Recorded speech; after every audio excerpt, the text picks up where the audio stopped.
Good morning.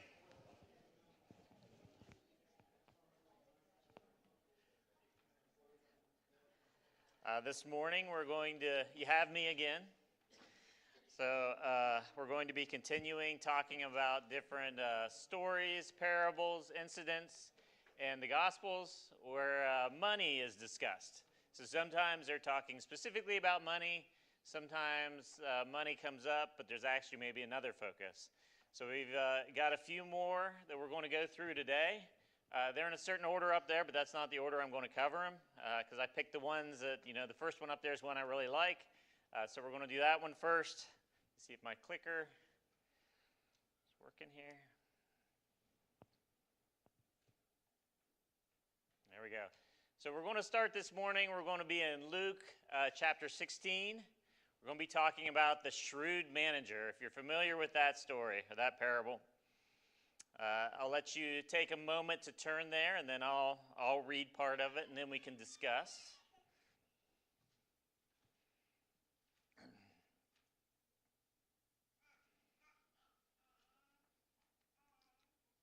So Jesus is telling a parable. I'll start in verse 1. Jesus told his disciples, "There was a rich man whose manager was accused of wasting his possessions. So he called him in and asked him, 'What is this I hear about you? Give an account of your management, because you cannot be manager any longer.' The manager said to himself, 'What shall I do now? My master is taking away my job. I'm not strong enough to dig, and I'm ashamed to beg. I know what I'll do so that when I lose my job here, people will welcome me into their houses.' So he called in one of his master's debtors. He asked the first, 'How much do you owe my master?' 900 gallons of olive oil,' he replied. The manager told him, 'Take your bill, sit down quickly, and make it 450. Then he asked the second, 'And how much do you owe?' 1,000 bushels of wheat,' he replied, and he told him, 'Take your bill and make it 800. The master commended the dishonest manager because he had acted shrewdly." So one of the reasons I'm going to stop there, and then we'll continue reading. But one of the reasons I love this parable is, whenever we listen or read Jesus' parables, we're trying to figure out, what are the connections, right? Who's who in this story? What are we trying to learn? And when you first hear this, you might be very tempted to think about, what is Jesus trying to say here? Is he commending us for acting shrewdly, for what this guy is doing? Because obviously what he's doing is dishonest, right? It's immoral. But there's more to this story, right? You can't just take it at the very beginning of it. So, first of all, we know it's not uncommon to have someone else that's managing your resources. Here's a rich man. He has a manager. We find out that this guy, he's being commended because he has a brilliant plan. This is brilliant, right? He says, "I don't want to dig." Maybe he's got a bad back. I don't know. Maybe he just doesn't like physical labor. He says, "I can't dig, and I'm too proud to beg. What am I going to do?" Right? So he comes up with this plan, and he calls the debtors in. He cuts their bills because hopefully, when he loses his job, these people will be indebted to him, right? So obviously, the manager is probably not going to be happy about this, or not the manager, but the master is not going to be happy about this. But even in that case, he's got to commend him. He's a businessman. He looks at what the manager's done and says, "Hey, you have the legal right to do this. You're my manager, but this was dishonest. This is immoral." But he commended him. "You were shrewd. You found out a way to take this situation that's looking bad for you, and you flipped it around, right? You used it for your future, right?" He was thinking out into the future. So then you start to get to the punchline of the story, what Jesus is saying. So he says, "The master commended the dishonest manager because he had acted shrewdly." And then Jesus goes on to say, "For the people of this world are more shrewd in dealing with their own kind than they are with the people of the light." Right? So master not happy but commended him. Says, children of this age know how to use their money to get what they seek better than children of the light. So what is he trying to say? You have any thoughts on that? So this guy was smart. He thought about his future and what he wanted, all right? What do children of God want? What should you want? lots of things you can fill in the blank there. But what type of things do you want if you're following God?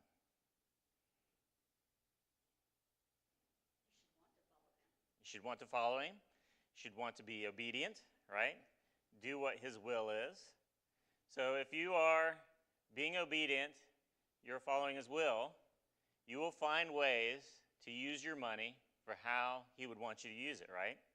This guy had a goal in mind.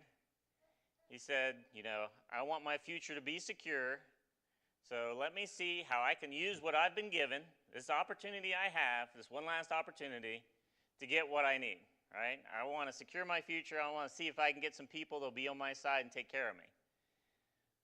Well, Jesus is saying, here's someone that acted shrewdly. He knew what he wanted. He knew how to use what he had in the way that worked out for him. So if we're children of God, right, there's something that we understand too. God has an expectation of us. That whatever we're given, whether it's our wealth or anything, there's an expectation that we're going to be using that too for how God would want us to use it, right? He's very shrewd. He found out a way to do it. Sometimes we have to be shrewd too to find out what's the best way to use our resources. One thing that comes to mind for me sometimes is like you see the people standing alongside the road, right? We're told we need to help the poor. That's something that's important. That's something that's valuable. We've been blessed by God. We've been given money or resources. We need to help those when we have opportunities to. Maybe there's certain times, certain ways we want to do that. But I don't know if you see the people standing alongside the road. I typically don't give money to them. I don't know where you fit in that. I mean, there's sometimes, I've talked to people that know some of those folks even and have told me like a little bit about their story. Sometimes I just don't feel comfortable doing that. And we try to find other ways to give money. Some of you may feel very comfortable doing that, and that's fine.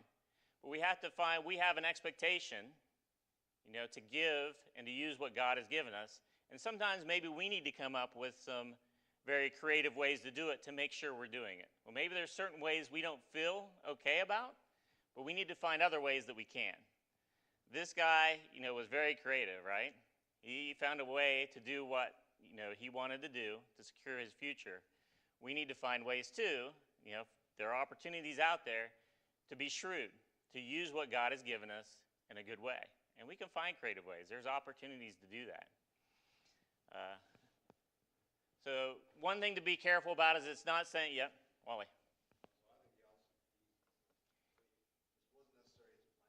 Yeah. Right.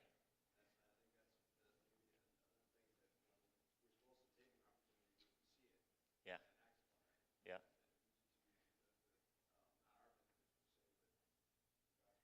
Right. Yep. Absolutely. And we're going to see that in another parable we're going to talk about here in a little bit about using our opportunities and the things that we've been given for God. And he didn't necessarily plan, this guy didn't plan doing it, but it was something that came up and he had to think about it. And we have those too, right? We have opportunities that come up.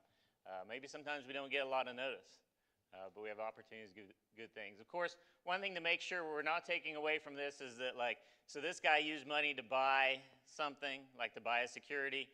We can't just use our money and think that we're helping someone and this is somehow buying our way into heaven. We obviously know that's not the case. None of us can buy or earn our way into heaven, right? We're only are able to do that because of the grace and the mercy of God. None of us are perfect. None of us are deserving, but we have a God that's there for us. And Jesus covers our sins and allows us to have that opportunity to be saved. But even though we can't buy our way into heaven, good works are going to be the fruit of faith and obedience, right? If you're faithful, if you're trying to be obedient, those good works are going to be there. With whatever you're given, if you're trying to be faithful and obedient, you're going to try to find ways to do good things with what you've been given. Let's go further on and let's read a little bit more. Starting in verse 9. I tell you, use worldly wealth to gain friends for yourself, so that when it is gone, you will be welcomed into eternal dwellings. Whoever can be trusted with very little can also be trusted with much, and whoever is dishonest with very little will also be dishonest with much. So if you have not been trustworthy in handling worldly wealth, who will trust you with true riches? And if you have not been trustworthy with someone else's property, who will give you property of your own? No one can serve two masters, which this is a familiar verse, hopefully. No one can serve two masters. Either you will hate the one and love the other, or you will be devoted to the one and despise the other. You cannot serve both God and money, right?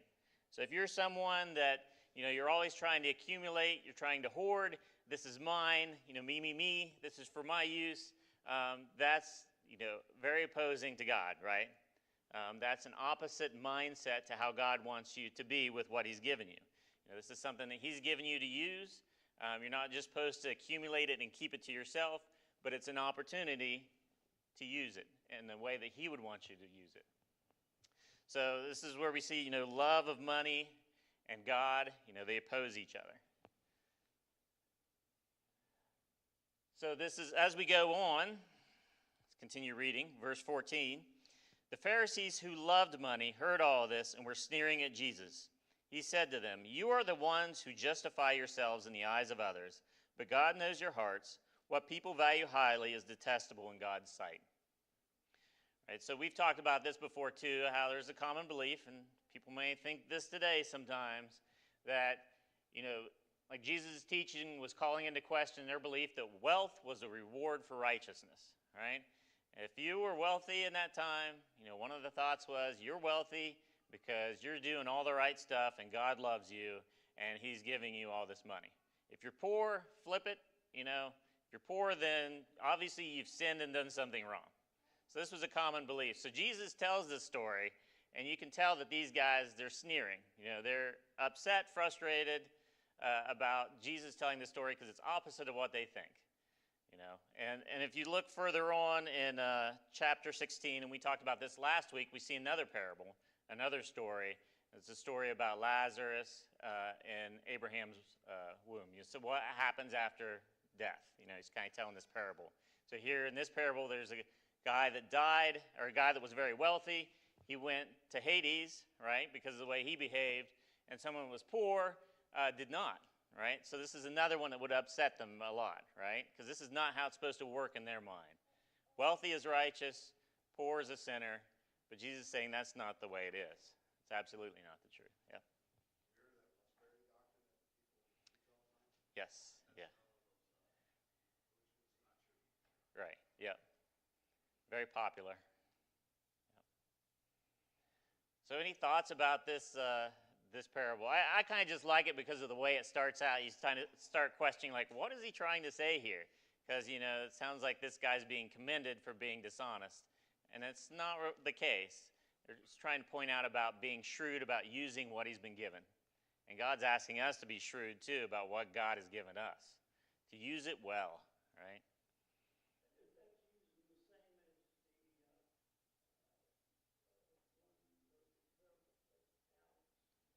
Yep. That is a great lead-in, Marshall. Thank you for that. Let's see here. Parable of the Talents. Yeah, I thought it would be a good one, too, to follow, right? Because it fits right in. So Matthew 25, if you would turn with me there.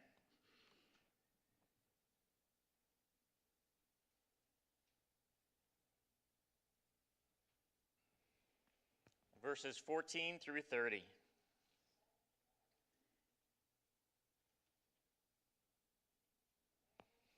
I'll go ahead and read this one as well. Again, it will be like a man going on a journey. He called his servants and entrusted his wealth to them. To one he gave 5 bags of gold, to another 2 bags, and to another 1 bag, each according to his ability. So some of you may have talents there, of course. Then he went on his journey. The man who had received 5 bags of gold went at once and put his money to work and gained 5 bags more. So also the one that had 2 bags of gold gained 2 bags more. But the man who had received 1 bag went off, dug a hole in the ground, and hid his master's money. After a long time, the master of those servants returned and settled accounts with them. The man who had received 5 bags of gold brought the other 5. Master, he said, you entrusted me with 5 bags of gold. See, I have gained 5 more. His master replied, well done, good and faithful servant. You have been faithful with a few things, and I will put you in charge of many things. Come and share in your master's happiness." The man with 2 bags of gold also came. "Master," he said, "you entrusted me with 2 bags of gold. See, I have gained 2 more." His master replied, "Well done, good and faithful servant. You have been faithful with a few things, and I will put you in charge of many things. Come and share your master's happiness."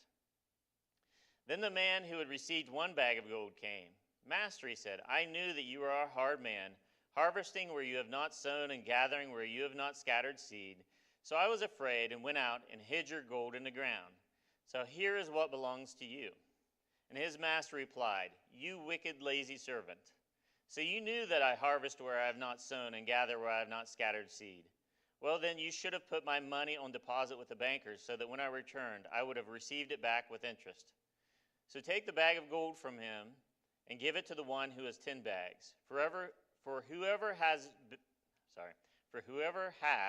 will be given more, and they will have an abundance. Whoever does not have, even what they have will be taken from them. And throw that worthless servant outside into darkness, where there will be weeping and gnashing of teeth." So, moving on to this parable, what do you take away from this parable? We've heard this a lot. One person's given 10, one person's given 5, one person's given 1. Some of them make good use of it. One of them does not. What's the takeaway from this?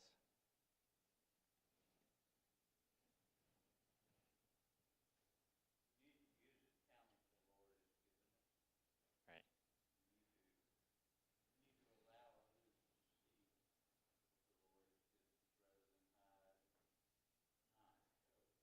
Right.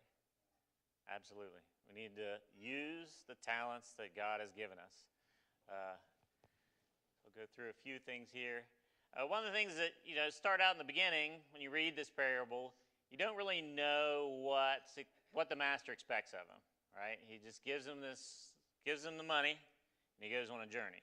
And when he comes back, you understand that they should have known what the master expected, because he had very clear expectations of what they were to do with what they were given. So it seems obvious that he expects them to use their own initiative to use this money wisely, right? To do it well. The third might be seen as being prudent. I mean, he has this reason. He says, "I knew you were a hard man. I just wanted to make sure I didn't lose it," right? So on some instance, you might think, this seems reasonable. But the insight you get from the master is he has a different understanding of what's going on here. So we don't get that insight from him, from the person in the story. He's trying to spin this story or this excuse, but the master actually has more insight that, no, that's not really what you're worried about. You were just being lazy. You could have just put it in a bank, right? That's very little effort. Just put it in the bank and there would have been something that would have been returned on it, and you didn't even do that. So the master desires productivity, over preservation. Use it. Try to use what I've given you. And I think this is one of the key things that, I take away, that the master expected faithful service according to both the ability, so the person had been given an ability or been given talents, right? And he'd been given an opportunity. He didn't have this stuff before. Now he's been given it. He's got both these things he's been handed. Here's something you didn't have. Let's see what you can do with it. So you have the ability, and there's been an instance that's come up, an opportunity to use what I've been giving you, right? The third is described as wicked and lazy. Seems like he maybe has pure motives, but find out, master doesn't believe so. And then this is just a quote that I came across in one of the books I was reading. Where God's gift has already borne fruit, he's going to give in abundance, right? So somebody that does good with what God's been given him will be given more.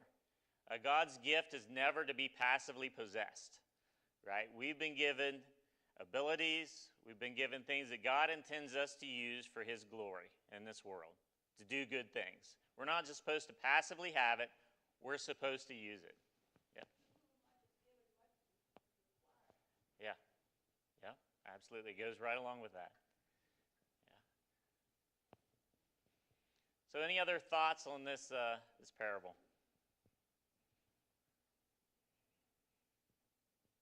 Makes you think a little bit about things we've been given, right? What opportunities do we have? How can we use what we've been given? It makes you take stock maybe a little bit of like, are there things I can do better? Use the things that God gives me. Because I'd love for God to give me more, right? To do a better job, right? I want to be the guy with the 10 bags, not the guy with the one that he says, I gave you all this. I gave you these things. You could have done some amazing things.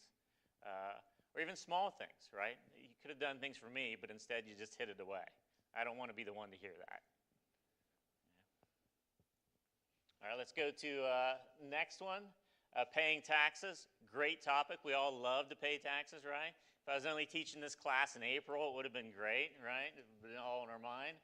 Matthew 22, right? Yes. Even back then, they loved it. So Matthew 22.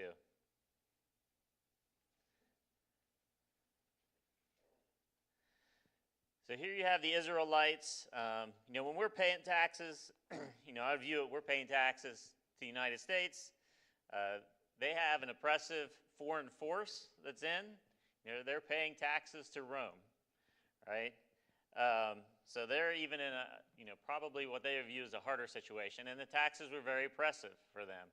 One of the places I was reading, I think, there were a variety of different taxes that they had to pay.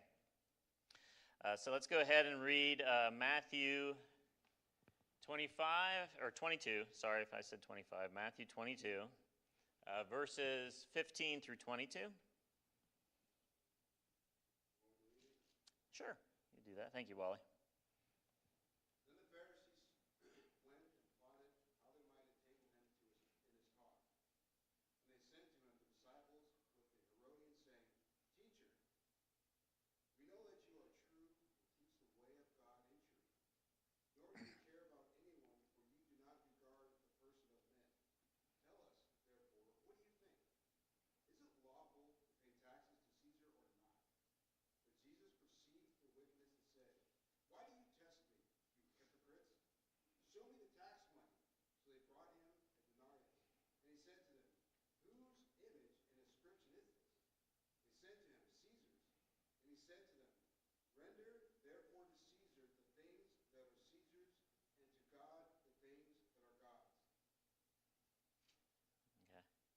And then next verse, one more. Yep.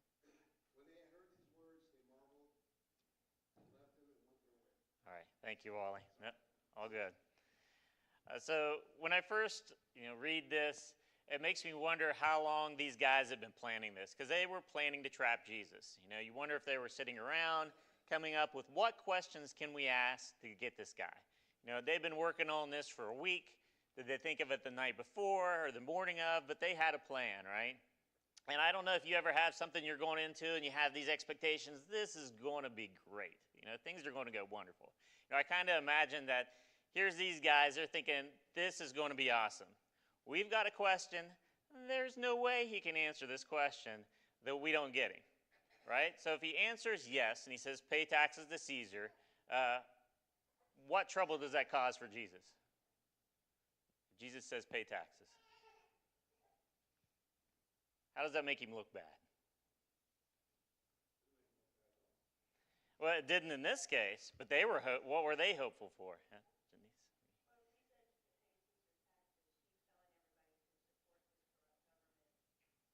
Right. Right. Right. Yep. So they're thinking, which isn't what happens, but they're thinking like if he says pay taxes, here's all these people, they're being oppressed, they don't like Rome, right? And it looks like Jesus is supporting Rome. That's not going to help his case. He's not going to be so popular. It's going to take him down a few notches with the people.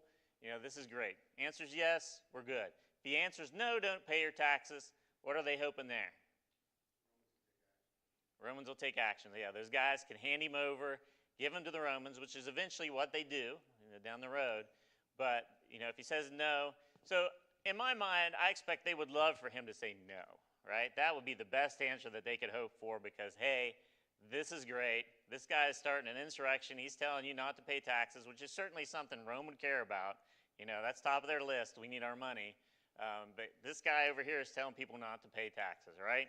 So either way, they think this is going to turn out great. And I like how they use flattery, right? You're building somebody up, so you're trying to get them confident, so that, let's get Jesus where he's just feeling great, and he's going to say like this really big thing that's going to get him in trouble. Let's kind of lift him up, maybe get him to cross that line so that he can get in trouble, and no matter what happens, this is going to work out wonderful. But he refuses to compromise God's truth to gain popular favor, which is not what these guys do, right? So we saw the Sadducees, the Pharisees, there were many cases where they were corrupt. They cared more about the people than actually God's word. So they were trying to provoke a response that would get him in trouble. Yes, pay taxes, lose face with the people. No, let's hand him over to the Romans. Taxes, of course, are a very sensitive subject. So they have this coin, right? They say, show me the coin. So first of all, this in a way kind of knocks them down a notch, because here's the people that are wanting to say something about paying taxes, and well, they actually have Roman coins on them. So they're using Roman currency too, right? So that undermines them some. So the coin has Caesar's image. Jesus says, give back to Caesar what is Caesar's, right? And then what does he say following that? Give back to Caesar what is Caesar's, and give to God what is God's, okay? So what is, here's a coin made in Caesar's image. What's made in God's image? Sorry? We are. We're made in God's image. So what are we to give to God? Ourselves, right? So he answers it a great way. He says, give the coin to Caesar, give God what's God's. Give him you. That's what God wants, right? Whose image are we made in? What are we to give, right? So I think it's a wonderful way, and then it ends great, right? Because they walk away and they're amazed. And you have to imagine, like, this has been building. They're just elated, right? I have this image in my mind of, like, this is great. And then he answers this way, and they have to be crestfallen, right? They're just mouth open, just walking away. It didn't work, right? So I love the way that the story ends, right? Any thoughts on that parable?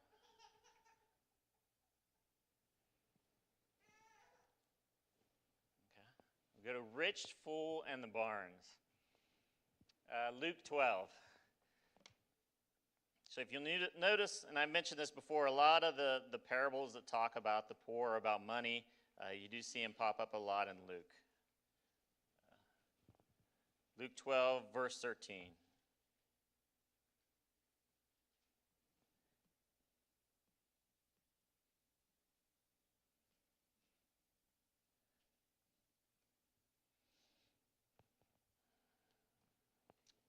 Someone in the crowd said to him, "Teacher, tell my brother to divide the inheritance with me."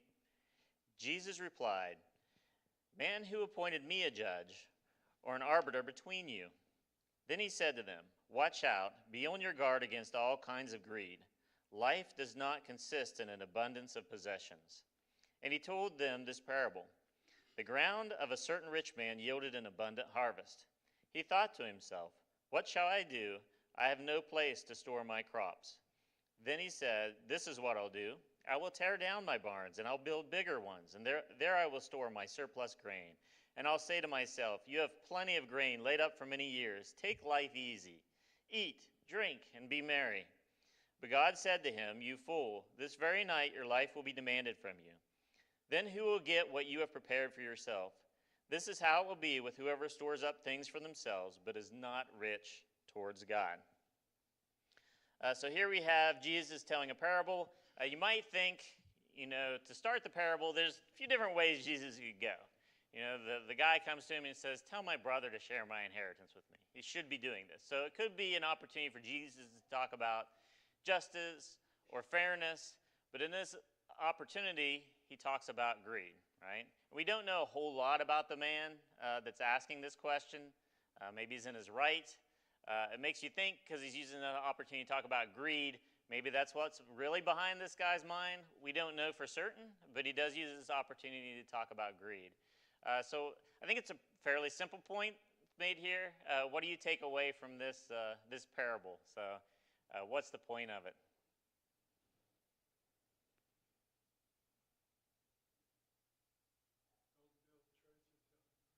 Yeah, don't build treasures on earth, right?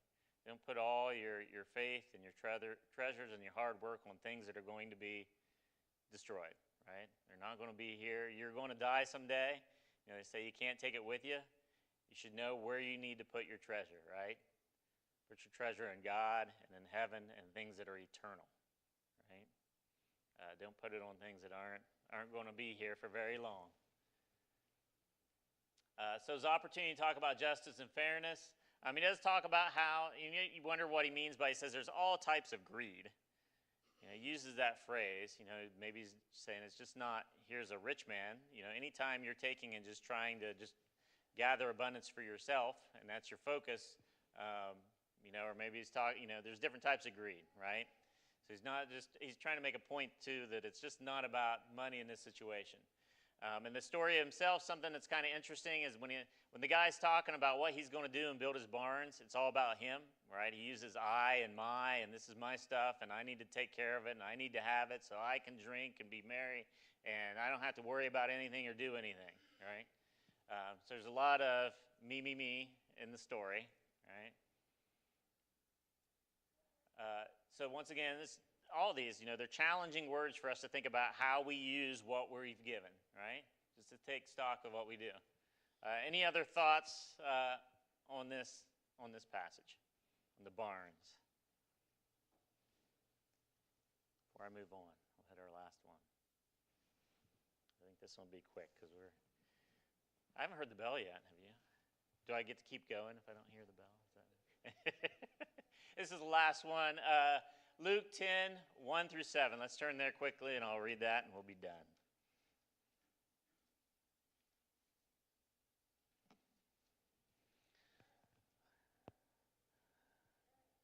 If I can get the right chapter here. Luke 10. So this is Jesus sending out the 72. So he sends out his disciples. After this, the Lord appointed 72 others and sent them out 2 by 2 ahead of him to every town and place where he was about to go. And he told them, "The harvest is plentiful, but the workers are few. Ask the Lord of the harvest, therefore, to send out workers into his harvest field. Go, I am sending you out like lambs among wolves. Do not take a purse or a bag or sandals. Do not greet anyone on the road. When you enter a house, first say peace to the house. If someone who promotes peace is there, your peace will rest on them. If not, it will return to you. Stay there, eating and drinking whatever they give you, for the worker deserves his wages. Do not move around from house to house." This one isn't quite as explicit about some of the other stories we have about money and how to use it, but it does show an example of Jesus sending out his disciples. He says, don't take these things with you. Don't take a purse, a bag, sandals. It seems kind of crazy, right? So what's he trying to teach them? Don't take these things, go out. Who are they supposed to trust? God. Trust in God. So I'm going to send you out. You're not going to have anything, but it's going to be okay, all right? Because you've got me, and things are going to go okay. And then he tells them, wherever you go, stay in the house you're in. Don't move around. Why does he think he gives them that guidance? Any ideas why just go to the first place that they invite you to and stay there? I think one of the reasons is probably because they didn't want to be viewed as, if someone gives you better accommodations, go to them, right? You're not bouncing around to find the best place to stay with the best stuff. And you go to whoever welcomes you the first time. Because Jesus, wants to be careful about how people are perceiving this. They aren't out there to get money from people that they heal. They're not out there to get a better place to stay while they're there. They're out there to do his work with his goals in mind, not to be using it to make money, right? So there's more to this as you read. I stopped there just because of we're talking a little bit about money and that perspective. Next week, I'm not sure who's teaching. It might be Clark. Clark gives me a thumbs up. So Clark's teaching next week. So you will have him in here, and then we'll rotate again. Thank you all for the discussions, the conversations. I appreciate it, and I hope you have a wonderful week.